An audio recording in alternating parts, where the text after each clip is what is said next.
या विषयाच्या अनुषंगाने आज आपण चर्चा करणार आहोत. मी प्राध्यापक डॉक्टर संतोष हंकारे, मराठी विभाग प्रमुख, पुण्यश्लोक अहिल्यादेवी होळकर महाविद्यालय, राणे सावरगाव, तालुका गंगाखेड, जिल्हा परभणी. विद्यार्थी मित्रांनो, 2020-21 पासून आपल्या स्वामी रामानंद तीर्थ मराठवाडा विद्यापीठाचा BA द्वितीय वर्षाचा अभ्यासक्रम बदललेला आहे आणि ह्या नवीन अभ्यासक्रमाच्या अनुषंगानं BA द्वितीय वर्ष SEC साठी संभाषण कौशल्य हा एक पेपर नवीन आपल्याकडं अभ्यासक्रमाला लावलेला आहे आणि ह्या नवीन अभ्यासपत्रिकेची चर्चा आज आपण करणार आहोत. ही नवीन अभ्यासपत्रिका संभाषण कौशल्य या विषयाच्या अनुषंगानं आपण चर्चा करणार आहोत. तर विद्यार्थी मित्रांनो, संभाषण ही एक बोलण्याची उत्तम कला आहे. ज्यांना उत्तम दर्जाचं संभाषण करता येतं अशी माणसं एक चांगला, एक उत्तम वक्ता म्हणून नावारूपाला येत असतात. आणि म्हणून संभाषण कौशल्य हे प्रत्येकाला अवगत असलं पाहिजे. ज्यांना प्रभावीपणे बोलता येतं त्यांचंच बोलणं लोक ऐकू शकतात. आणि म्हणून संभाषण कौशल्य आपण समजून घेतलं पाहिजे, आपण अवगत केलं पाहिजे. आणि संभाषण कौशल्य म्हणजे काय, तर एक प्रकारचं प्रभावी असं बोलणं आहे. आपण आपल्या मनातील भावना, विचार, कल्पना दुसऱ्यांना समजून सांगण्यासाठी आपल्याला जे काही सांगायचं आहे, आपल्याला जे काही इतरांना म्हणायचं आहे ते आपण दुसऱ्यांना प्रभावीपणे समजून देण्यासाठी किंवा आपलं बोलणं इतरांना पटवून देण्यासाठी आपल्याला प्रभावीपणे बोलता आलं पाहिजे. ज्यांना प्रभावीपणे बोलता येतं त्यांनाच आपलं बोलणं दुसऱ्यांना पटवून देता येतं आणि लोक ऐकतात सुद्धा. आपण असं बोलताना म्हणतो बघा, बोलणाऱ्याच्या आंबाड्या ऐकतात आणि नाही बोलणाऱ्याचे गहू सुद्धा विकत नाहीत. याच्यावरून तुमच्या लक्षात आलं असेल की आपल्याला प्रभावीपणे बोलणं किती आवश्यक आहे ते. आणि म्हणून हे प्रभावीपणे बोलणं म्हणजेच संभाषण कौशल्य आहे. आता हे संभाषण कौशल्य तुम्हाला जर अवगत करायचं असेल तर तुम्ही काय केलं पाहिजे, तर मित्रांनो, संभाषण कौशल्य अवगत करण्यासाठी आपण नेहमी उत्तम दर्जाचं वाचन केलं पाहिजे. वाचन केल्याच्या नंतर आपलं भाषा ज्ञान वाढतं, शब्दसाठा वाढतो आणि मग त्यामुळं तुम्हाला प्रभावीपणे चांगल्या दर्जाचं संभाषण करता येतं. संभाषण कौशल्य भाषिकदृष्ट्या अत्यंत महत्त्वाचं असं कौशल्य आहे. आपण पाहतो कीर्तनकार, प्रवचनकार, प्रचारक, वक्ते, व्याख्याते, त्याचबरोबर प्रभावी असं सूत्रसंचलन करणारे सूत्रसंचालक सुद्धा उत्तम दर्जाचं संभाषण कौशल्य त्यांना अवगत असल्यामुळंच एक चांगलं प्रभावीपणे सूत्रसंचालन करू शकतात आणि श्रोत्यांची मनं जिंकतात. तुम्हाला जर श्रोत्यांची मनं जिंकून घेण्यासाठी आपल्याला उत्तम दर्जाचं संभाषण कौशल्य अवगत असलं पाहिजे. आणि म्हणून सूत्रसंचालक बघा तुम्ही, श्रोत्यांची मनं जिंकून घेण्यासाठी जी काही साधनं वापरतो त्याच्यामध्ये अनेक कोटेशन असतात, अनेक दृष्टांत कथा याचा तो प्रभावीपणे वापर करत असतो. पण या कथा हे दृष्टांत सांगण्यासाठी तो प्रभावी अशा संभाषणाचा वापर करत असतो. आणि त्यामुळं त्याला प्रभावी असं संभाषण अवगत असल्यामुळं, म्हणजेच संभाषणाची कला त्याला अवगत असल्यामुळं तो उत्तम प्रकारे त्याचं बोलणं आपल्याला पटवून देऊ शकतो. आणि पुढच्या कार्यक्रमाचं निवेदन करत असताना सुद्धा पुढं काय होणार आहे याची सुद्धा आपल्याला एक प्रकारची उत्सुकता लागत असते. आणि म्हणून संभाषण कौशल्य ही एक कला आहे. ही कला तुम्हाला अभ्यासानं हस्तगत करता येते, परंतु त्यासाठी तुम्हाला प्रभावी असं संभाषण कौशल्य अवगत असणं आवश्यक आहे. तर संभाषण कौशल्य समजून घेत असताना आपल्याला संभाषण कौशल्याच्या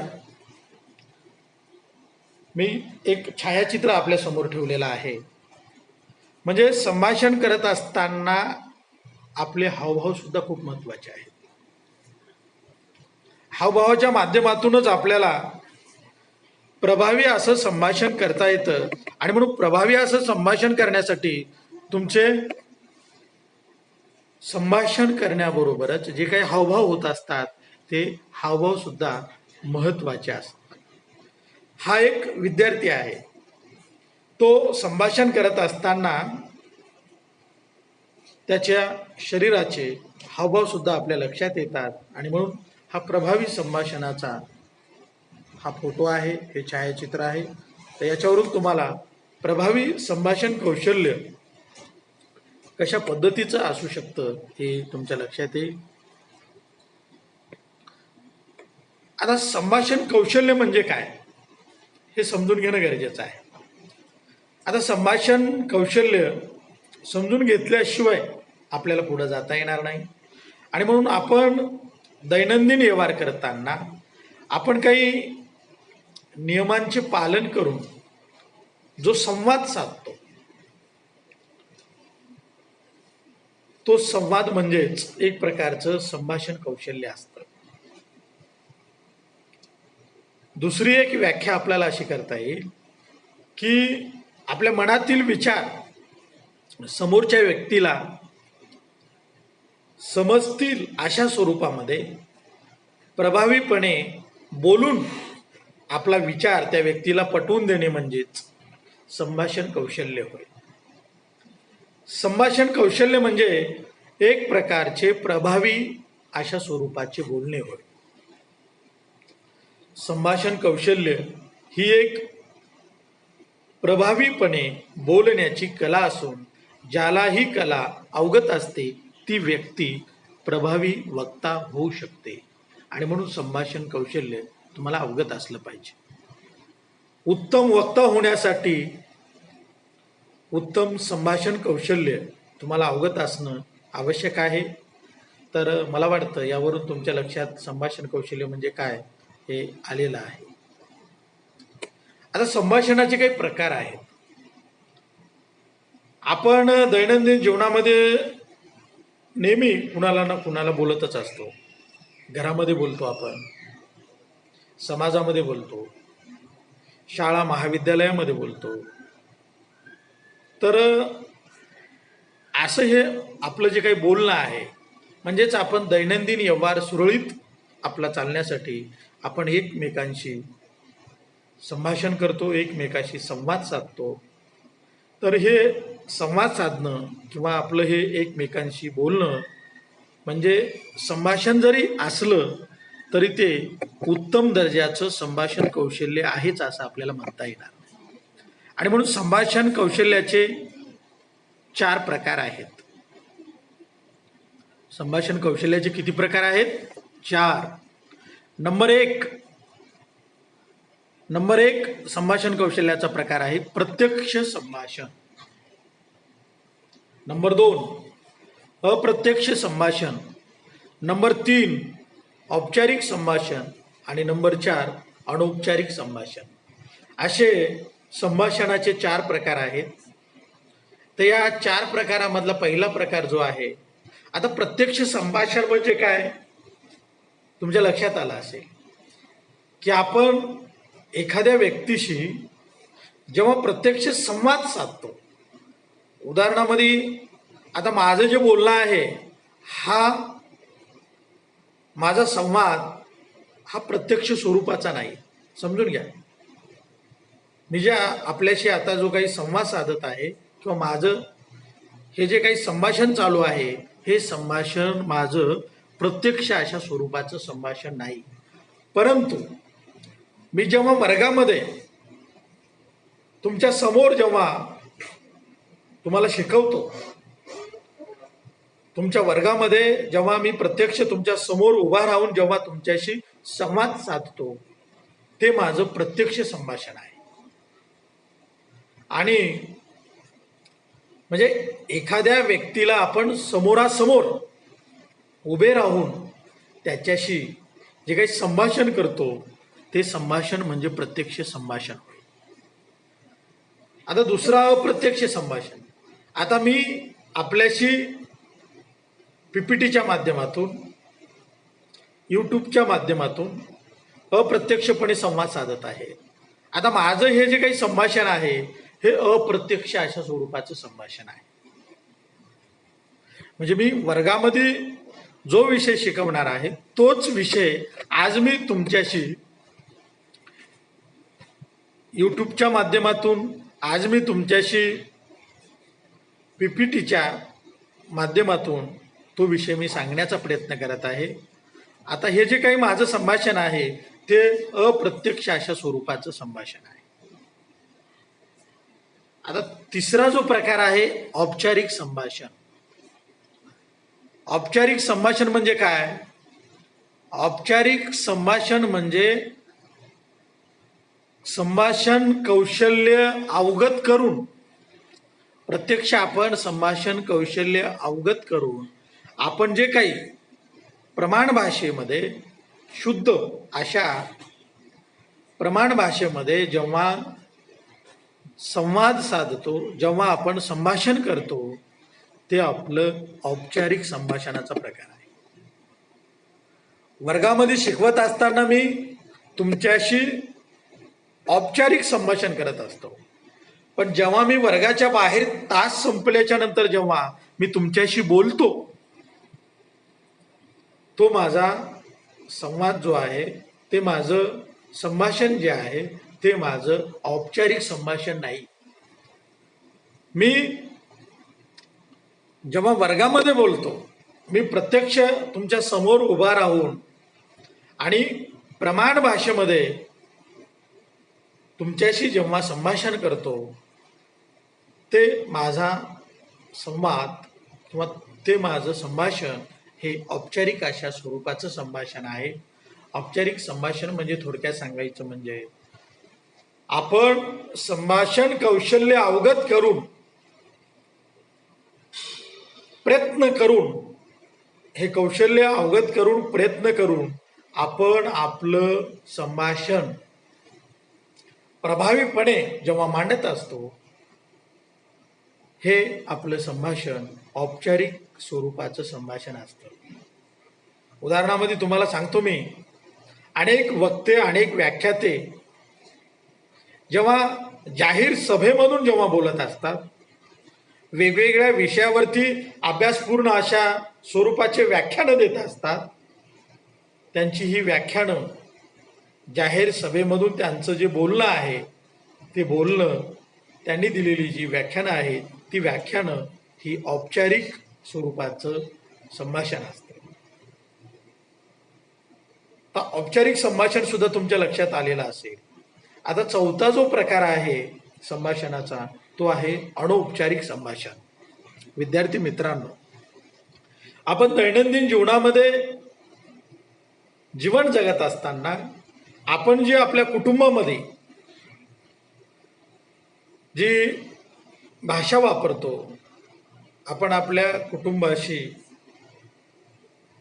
संवाद करत असतो, ती कुटुंबातील भाषा, तो कुटुंबाशी करत असलेला आपला संवाद हे अनौपचारिक संभाषण असतं. अनौपचारिक संभाषण म्हणजे काय? अनौपचारिक संभाषण शिकण्यासाठी तुम्हाला कोणत्याही वर्गामध्ये, कोणत्याही शाळा कॉलेजमध्ये जायची गरज नाही.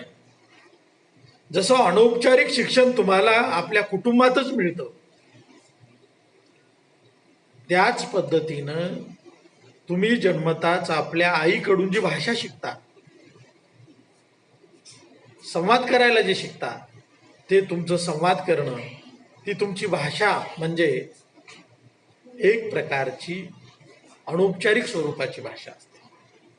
तुम्हाला त्याच्यासाठी वेगळे काही प्रयत्न करावे लागत नाहीत.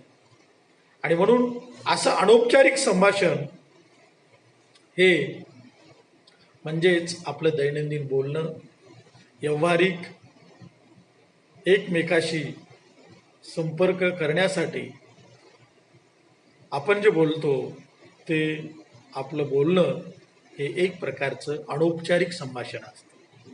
आणि म्हणून अनौपचारिक संभाषण हे संभाषणाचं कौशल्य अवगत न करताही तुम्ही अनौपचारिक स्वरूपाचं संभाषण करू शकता. परंतु तुम्हाला जर उत्तम वक्ता व्हायचं असेल, तुम्हाला जर प्रभावीपणे तुमचा विषय, तुमचं बोलणं दुसऱ्यांना पटवून द्यायचं असेल, तर तुम्हाला संभाषण कौशल्य अवगत करावं लागतं. तुम्हाला चांगलं बोलण्यासाठी आता अनेक शिबिरं, अनेक कार्यशाळा, वेगवेगळी मंडळी संभाषणावरती वर्ग घेत आहेत. आणि म्हणून चांगलं उत्तम दर्जाचा वक्ता होण्यासाठी तुम्हाला संभाषण कौशल्य अवगत करावं लागतं. आणि हा संभाषण कौशल्य अवगत करून तुम्ही जे काही संभाषण करणार आहात, हा संभाषणाचा औपचारिक संभाषणाचा प्रकार आहे.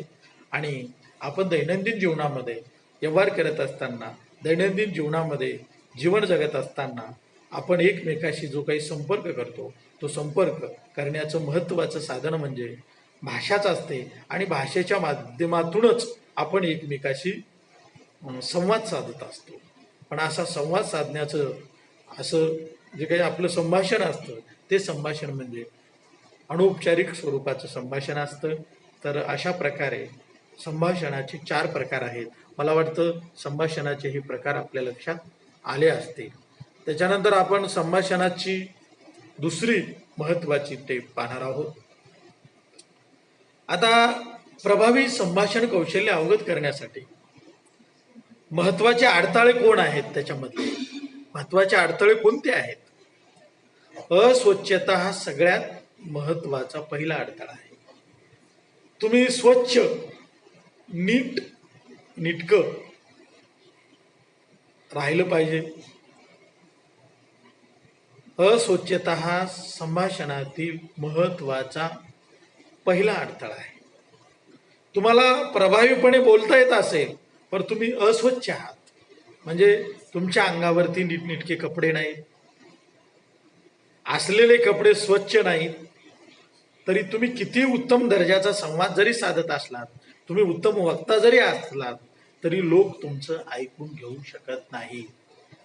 म्हणून तुमच्या व्यक्तिमत्वाचा प्रभाव इतरांवरती पडला पाहिजे. आणि हा व्यक्तिमत्वाचा प्रभाव आपला दुसऱ्यावरती पडण्यासाठी आपण स्वच्छ राहिलं पाहिजे.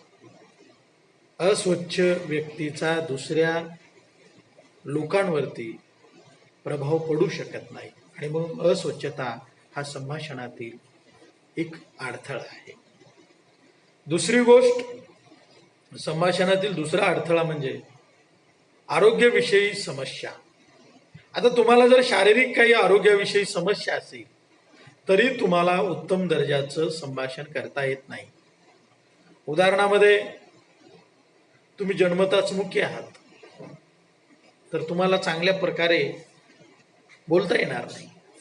दुसरी गोष्ट, तुम्हाला काहीतरी त्रास आहे. उदाहरणामध्ये एखादा आजार तुम्हाला झालेला असेल आणि त्या आजारामुळं तुम्ही थकून गेलेला असाल किंवा तुमची शारीरिक शक्ती क्षीण झालेली असेल, म्हणजे सांगायचं तात्पर्य म्हणजे आरोग्यविषयी समस्या हा संभाषणातील महत्वाचा दुसरा अडथळा आहे. तिसरी गोष्ट, वस्तूची मांडणी. आता तुम्हाला वस्तूची मांडणी सुद्धा नीटनेटकेपणे करता आली पाहिजे. आता वस्तूची मांडणी म्हणजे काय, की तुम्ही जाहीरपणे एखाद्या सभेमध्ये बोलत आहात किंवा बोलायचं आहे तुम्हाला, तेव्हा तुम्ही ज्या व्यासपीठावरून बोलणार आहात तो व्यासपीठ, त्या व्यासपीठावरील तुम्हाला थांबण्याचं जे ठिकाण आहे, तुमचा आवाज लोकांपर्यंत जाण्यासाठी जी काही साधनं लागणार आहेत, ज्या काही वस्तू लागणार आहेत, त्या वस्तू तुम्हाला व्यवस्थितपणे त्याची मांडणी करता आलं पाहिजे. आणि या वस्तूची मांडणी करूनच तुम्ही त्या लोकांची प्रभावीपणे संभाषण करू शकता. तुमच्याकडे जर माईक नसेल, तुमच्या समोर जर तुम्हाला थांबण्यासाठी डायस नसेल किंवा व्यवस्थित पद्धतीचा व्यासपीठ बनवलेलं नसेल, अशा वस्तूंची जर कमतरता असेल, वस्तू असल्या तरी त्याची मांडणी व्यवस्थित केलेली नसेल, तरी तुमचं संभाषण हे प्रभावीपणे होऊ शकत नाही. आणि म्हणून वस्तूची मांडणी हा संभाषणातील तिसरा अडथळा आहे. त्याचबरोबर एकाग्रता कमी असणे. उदाहरणामध्ये तुम्हाला एखाद्या विषयावरती संवाद साधायचा आहे, एखाद्या विषयावरती तुम्हाला जाहीरपणे बोलायचं आहे, तेव्हा त्या विषयाच्या संदर्भामध्ये तर तुमचा अभ्यास असलाच पाहिजे, परंतु त्या अभ्यासासाठी लागणारी एकाग्रता जी आहे, ती एकाग्रता सुद्धा तुमच्याकडे असली पाहिजे. तुमच्याकडे जर एकाग्रता नसेल, एकाग्रता तुमची जर कमी असेल, तर तुमचं संभाषण हे प्रभावीपणे होऊ शकत नाही. आणि म्हणून एकाग्रता ही फार महत्वाची आहे उत्तम दर्जाच्या संभाषणासाठी. आणि एखाद्या व्यक्तीकडं ही एकाग्रता कमी असते, आणि मग एकाग्रता कमी असणे हा संभाषणातील एक महत्वाचा अडथळा आहे. त्याचबरोबर स्वतःला कमी लेखणे. आपण जेव्हा संवाद साधत असतो, आपण जेव्हा इतरांशी बोलत असतो, आपण जेव्हा एखाद्या विषयावरती जाहीरपणे भाषण देण्यासाठी उभे राहतो, तेव्हा आपण स्वतःला कधीच कमी लेखायचं नाही. आपण जर स्वतःला कमी लेखू लागलो, तेव्हा आपण आपल्याला जे काही सांगायचं आहे, आपल्याला जे काही बोलायचं आहे, ते आपण विसरून जातो. म्हणजे तुमच्यामध्ये असलेला जो आत्मविश्वास आहे, हा आत्मविश्वास तुमच्यामध्ये असला पाहिजे. तुम्ही जर स्वतःला कमी नाही समजले, माझ्या समोर हजारो लोक आहेत, परंतु ही समोर बसलेली माणसं सर्व तुम्हाला तुमच्यापेक्षा कमी दर्जाची वाटली पाहिजे.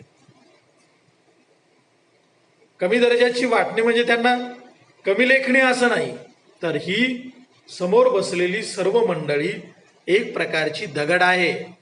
आणि यांना मला समजावून सांगायचं आहे, यांना मला माझा विचार पटवून द्यायचा आहे, यांना मला माझ्या भाषणाच्या माध्यमातून, मला माझ्या संभाषणाच्या माध्यमातून यांना मला पेटवायचं आहे, यांना मला जागा करायचं आहे, असं तुम्हाला वाटलं पाहिजे.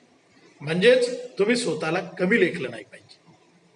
आणि म्हणून जी व्यक्ती, जो माणूस स्वतःला कमी लेखतो, तो माणूस उत्तम दर्जाचं संभाषण करू शकत नाही. आणि म्हणून स्वतःला कमी लेखणे हा एक संभाषणातील महत्वाचा अडथळा आहे. दुसरी गोष्ट, आपण जेव्हा बोलत असतो, आपण जेव्हा दुसऱ्याशी संवाद साधत असतो, आपण जेव्हा आपला विषय दुसऱ्या व्यक्तीला पटवून देण्यासाठी उभे राहतो, त्यांच्याशी संवाद साधत असतो, तेव्हा आपण स्वतःला कमी लेखलं तर नाहीच पाहिजे, परंतु लोक काय म्हणतील, मी बोलत आहे, मी जे संवाद करत आहे, माझं हे बोलणं, माझा हा संवाद योग्य आहे की काय, लोक काय म्हणतील, लोक हसतील, म्हणून आपलं बोलणं, आपला संवाद आपण टाळला नाही पाहिजे. नाही तर बरीच मंडळी काय होती, त्यांना खूप काय बोलायचं असतं, परंतु काय करतात, लोक काय म्हणतील, लोक हसतील म्हणून ते आपलं जो विषय आहे, जे काही आपलं संभाषण आहे, ते संभाषण टाळण्याचा प्रयत्न करत असतात. आपण जेव्हा असं करतो तेव्हा सुद्धा आपलं संभाषण प्रभावीपणे होऊ शकत नाही.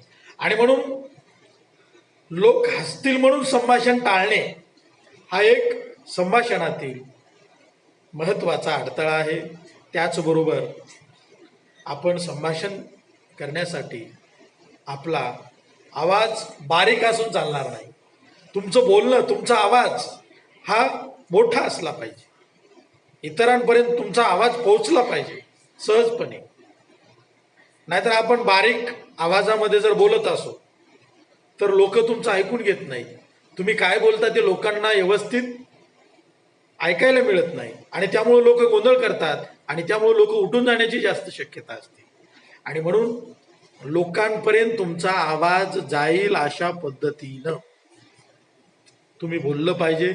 म्हणजेच तुमचा आवाज हा बारीक असला नाही पाहिजे. आवाज बारीक असणे हा संभाषणातील महत्त्वाचा अडथळा आहे.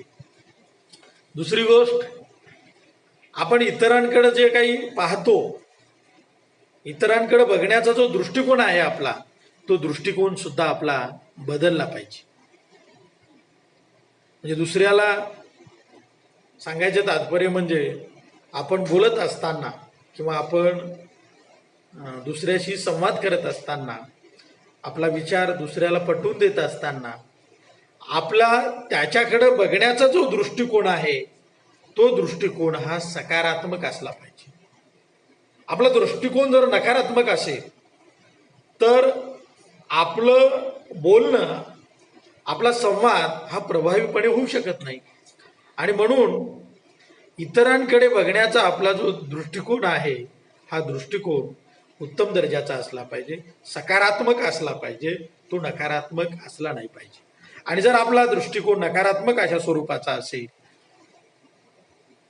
तर संभाषणातील हा अडथळा ठरू शकतो. आता आपलं संभाषण कौशल्य प्रभावीपणे होण्यासाठी, आपलं संभाषण कौशल्य सुधारण्यासाठी मी काही उपाय आपल्याला सुचवणार आहे, काही उपाय आपल्याला सांगणार आहे.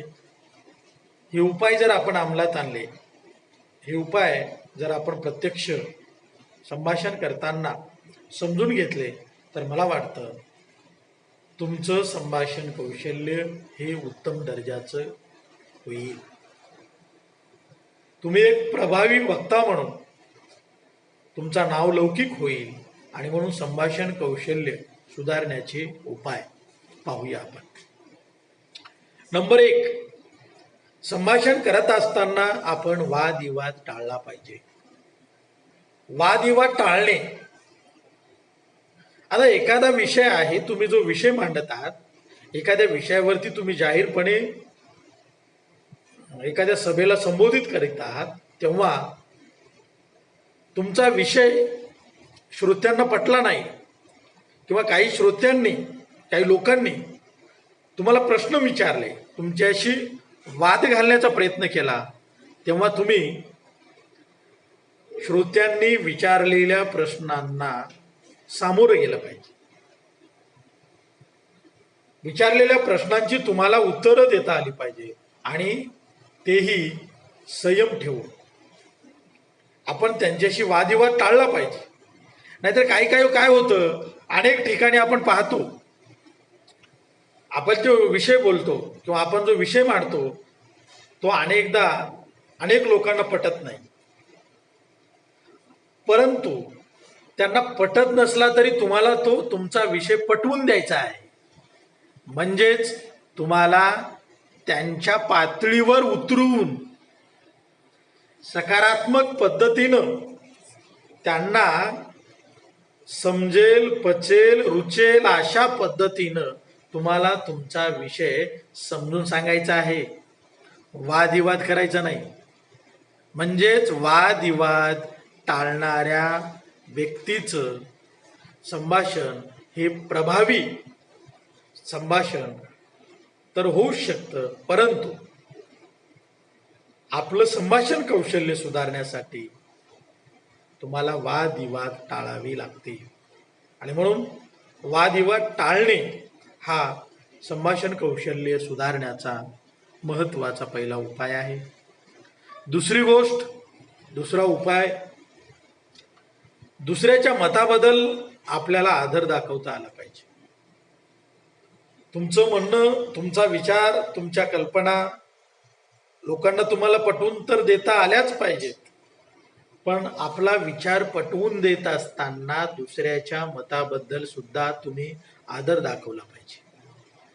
त्याच्या भावना, त्याचा विचार आपण समजून घेतला पाहिजे. आणि जरी आपल्याला तो विचार पटत नसला तरी त्याच्या प्रश्नाचं उत्तर आपण, त्याचं समाधान होईल अशा पद्धतीनंच आपण दिलं पाहिजे. तेही त्या समोरच्या व्यक्तीचा आदर राखून. आणि मग दुसऱ्याच्या मताबद्दल आपण नेहमी आदर दाखवला पाहिजे. जी व्यक्ती दुसऱ्याच्या मताबद्दल आदर दाखवते ती व्यक्ती उत्तम वक्ता होऊ शकते. आणि मग दुसऱ्याच्या मताबद्दल आदर दाखवणे हा एक संभाषण कौशल्यामधील दुसरा महत्त्वाचा उपाय आहे. तिसरी गोष्ट, चूक मान्य करणे. एखादा विषय मांडत असताना किंवा एखाद्या विषयावरती बोलत असताना तुमच्याकडून अनावधानाने जर काही चूक झाली असेल, उदाहरणामध्ये एखादा विषय मांडत असताना तुम्ही समोरच्या व्यक्तीला तुमचा विषय पटवून देण्यासाठी काही चुकीचा संदर्भ किंवा एखादं चुकीचं उदाहरण देऊन तुम्ही तुमचा विषय पटवून देत असाल आणि मग समोरच्या व्यक्तींनी तुम्ही दिलेल्या चुकीच्या उदाहरणाबद्दल तुम्हाला जर प्रश्न केला असेल तर तुम्हाला राग नाही आला पाहिजे. तुम्ही शांत संयमानं त्या समोरच्या व्यक्तीचं जे काही म्हणणं असेल ते म्हणणं आपण ऐकून घेतलं पाहिजे. आणि आपली चूक आपल्या जर लक्षात आली असेल तर आपण आपली चूक मान्य केली पाहिजे. आणि म्हणून संभाषण कौशल्य सुधारण्याचा चूक मान्य करणे हा एक उपाय आहे. त्याच्यानंतर मी बोलतो व दुसऱ्याला बोलण्याची संधी देतो, हा एक महत्त्वाचा उपाय आहे. तुम्ही जर एखाद्या जाहीर सभेमध्ये वक्ता म्हणून व्याख्यान देण्यासाठी जर गेला असाल तर लोक तुमचं ऐकून घेतात, परंतु तुमची मतं त्यांना जर पटली नसतील तर ती मतं समजून घेण्यासाठी ती तुम्हाला प्रश्न करत असतात. म्हणजेच तुम्हाला ती बोलत असतात पुन्हा. आणि मग तेव्हा जर तुम्ही त्यांचं ऐकून घेतलं नाही, तेव्हा जर तुम्ही त्यांना बोलण्याची संधी दिली नाही तर तुम्ही प्रभावी वक्ता होऊ शकत नाही. तुमचं संभाषण कौशल्य सुधारू शकत नाही. म्हणजेच मी बोललो, आता दुसऱ्याचं काय ऐकून घ्यायचं, मी एवढा मोठा वक्ता आहे, मी अनेक लोकांना समजून सांगतो, अनेकांचं प्रबोधन करतो, माझ्यासारखं कोणीच नाही, माझ्यासारखा मीच आहे, असं जर तुम्ही म्हणत असाल तर तुम्ही तुमच्यामध्ये सुधारणा करू शकत नाही. आणि म्हणून मी जे काही बोललो, माझं बोलणं जे काही आहे ते लोकांनी आता ऐकून घेतलेलं आहे. आता त्यांचं बोलणं सुद्धा मला समजून घ्यावं लागेल, त्यांना सुद्धा मला बोलण्याची संधी द्यावी लागेल. आणि म्हणून मी बोलतो व दुसऱ्याला सुद्धा बोलण्याची संधी देतो. हा एक संभाषण कौशल्य सुधारण्याचा महत्त्वाचा उपाय आहे. तिसरी गोष्ट, दुसऱ्याचं ऐकून घेणे. आपण दुसऱ्याचं ऐकून घेतलं पाहिजे. हल्ली काय झालंय, हल्ली पिकवीत कोणीच नाही, विकतात मात्र सारे. बघा मी काय म्हणतो ते, पिकवण्याचं काम कोणीच करत नाही, फक्त विकण्याचं काम करत आहे. म्हणजेच आपण दुसऱ्याचं ऐकून घ्यायला तयारच नाही. आपण दुसऱ्याचं म्हणणं ऐकून घ्यायला तयार नाही, आणि त्याच्यामुळं सुद्धा खूप मोठा आज प्रॉब्लेम निर्माण झालेला आहे. म्हणजेच संभाषण कौशल्य सुधारण्यासाठीचा हा एक उपाय आहे की आपण नेहमी इतरांचा आदर केला पाहिजे, दुसऱ्याचं बोलणं आपण ऐकून घेतलं पाहिजे. त्याच्यानंतर नजरेला नजर देऊन तुम्हाला बोलता आलं पाहिजे.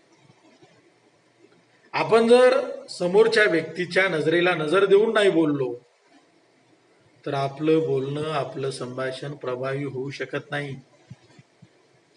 तुम्हाला जर उत्तम दर्जाचा वक्ता, उत्तम दर्जाचं संभाषण करायचं असेल तर तुम्हाला नजरेला नजर देऊन बोलता आलं पाहिजे.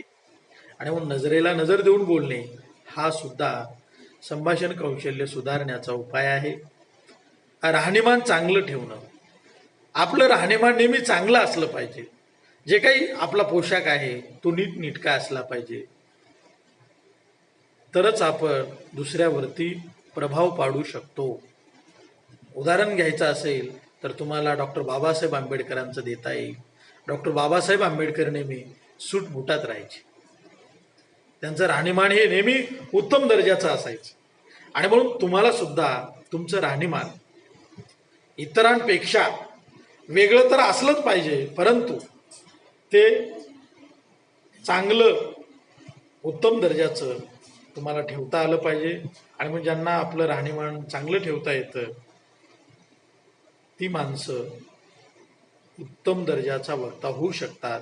उत्तम दर्जाचं संभाषण कौशल्य त्यांचं सुधारू शकतं असं आपल्याला म्हणता येईल. त्याच्यानंतर दुसऱ्याच्या दृष्टिकोनातून विचार करणे. आपण नेहमी आपलाच विचार करत असतो, आपण नेहमी आपलाच विचार लोकांवरती बिंबवण्याचा प्रयत्न करत असतो.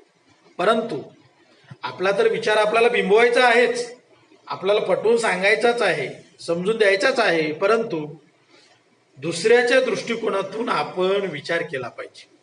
आपण जे बोलत आहोत, आपण जे काही लोकांना सांगणार आहोत ते ह्या लोकांना मान्य होईल का, त्यांना आपले विचार पटतील का, आपण जे बोलतो हे त्यांना योग्य वाटेल का, अशा प्रकारे आपण दुसऱ्याचा नेहमी विचार केला पाहिजे. त्याचबरोबर दुसऱ्याच्या बोलण्याचे आपण कौतुक केले पाहिजे. आपण आपल्या बोलण्याचंच कौतुक करतो. माझं भाषण कसं झालं, आपण आपल्या मित्राला भाषण झालं की लागलीच विचारतो. अनेक लोक सुद्धा आपल्या हातात हात द्यायला येतात. एखाद्या सभेवरून जेव्हा भाषण करून तुम्ही व्यासपीठावरून जेव्हा खाली उतरता तेव्हा अनेक जण तुमचं कौतुक करण्यासाठी येतात. तेव्हा सुद्धा आपण आपल्या कौतुकानं हुरळून न जाता आपण त्यांच्या बोलण्याचा गांभीर्याने विचार केला पाहिजे आणि त्यांच्या बोलण्याचं सुद्धा कौतुक केलं पाहिजे. म्हणजेच चांगले वागण्याचा, बघण्याचा आपण नेहमी प्रयत्न केला पाहिजे.